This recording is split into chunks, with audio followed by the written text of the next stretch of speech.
कालबैशाखी नड़िया गछ भांगी महिला और गाई मृत नियाली तहसिल नुआ बेतंडा ग्राम अघटन कालबैशाखी गछ भांगी बेबिना साहू और तांकर गोटे गाई मृत एमिति भी मृत्यु आसे कालबैशाखी झड़ पवन आसबार गुहाल को गाई नेउथुबा बेले नड़िया गछ भांगी एका सांकरे महिला और तांकर गोटे गर्भिणी गाई मृत्यु होईछि।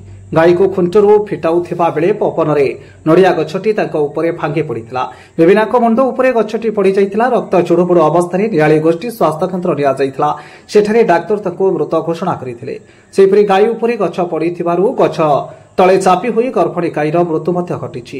गाईटीर मूल्य 50,000 टंका हेबो बोली अनुमान करा जाउछि। घटनाटी गतकाली राति प्राय 9:30 घटिछि।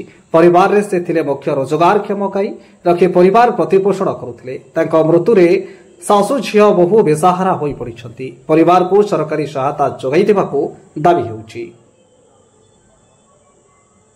नियालीर आकाश कुमार पाणी का रिपोर्ट, तुलसी क्षेत्र न्यूज।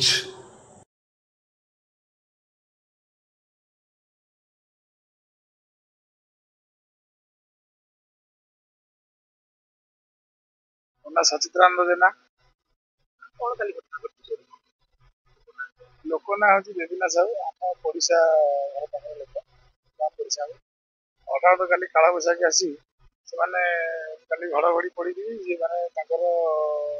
गाई बांधिया जाते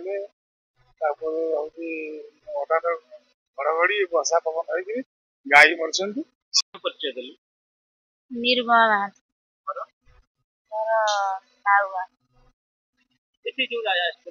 ये बाप घर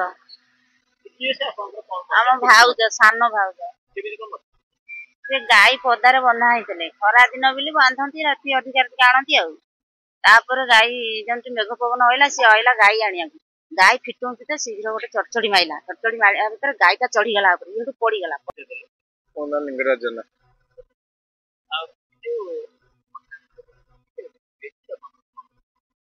मोर झी आज्ञा घड़घड़ी मेघ पवन है खरा दिन गाई पदार बंधा बंधा भर चटचटी माइला चटचटी मारे गाई आने नड़िया पड़ी आज्ञा गाई तले पड़ी मृत्यु बेबिना साहू